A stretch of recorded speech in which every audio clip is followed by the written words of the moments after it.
Este libro reúne una serie de relatos breves en torno a la idea de pecado, o en términos más amplios, en torno a la idea de que pecado o moralidad es un concepto bastante subjetivo y que va a depender del concepto que cada persona tenga de moralidad o de pecado, o de bien o de mal. En este sentido, la autora nos presenta 7 relatos breves, 7 cuentos, 7 historias, que más que historias en sí son dilemas morales, es decir, son historias que te hacen cuestionarte en torno a qué se considera bien o mal en cada historia, en torno a cómo tú juzgarías el comportamiento de cada uno de estos personajes.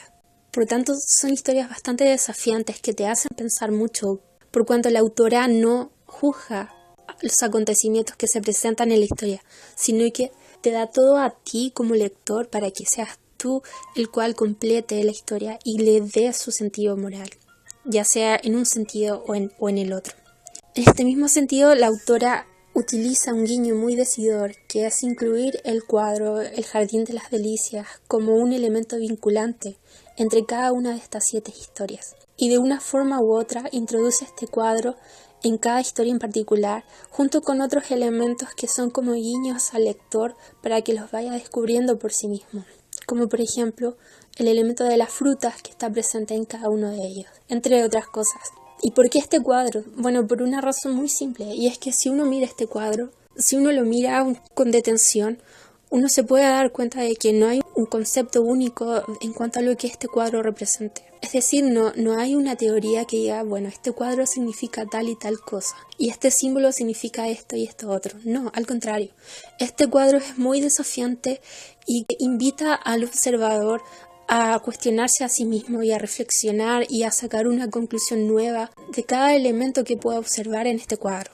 En ese sentido es muy parecido a lo que pasa con el concepto de bien o de mal, o de moralidad, presente en cada uno de estos relatos, porque acá se le invita al lector a cuestionarse a sí mismo y a hacer un pensamiento crítico en cuanto a el comportamiento de cada uno de los personajes, en cuanto a las situaciones que se dan en el libro, en cuanto a cuál es el concepto moralizador de cada historia. Porque acá, y valga la pena mencionarlo, la autora no cierra cada historia con una reflexión, sino que al contrario, deja un final bastante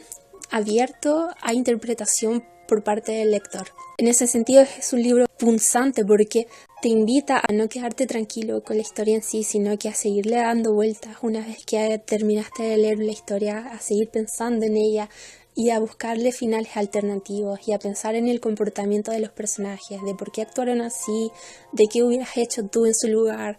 de por qué sucedió lo que sucedió, etc. Te hace cuestionarte y analizarte a ti como ser humano. Por lo mismo no me voy a detener a analizar cada historia en particular, y como ya dije son 7 historias más la historia marco, porque cada historia representa o contiene un montón de elementos singulares que invitan a la reflexión y que por lo tanto mi interpretación va a variar mucho de la interpretación que le pueda dar de esa historia otra persona.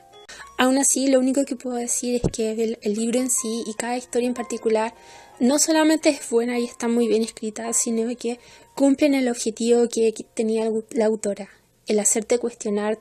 tu concepto de bien o mal, el hacerte reflexionar sobre qué es lo moralmente aceptado, sobre si las circunstancias quizás en cierto momento puedan afectar al concepto de bien o mal que se pueda tener. Acá cada persona, cada lector es el juez, no solamente de las historias, sino que también de uno mismo.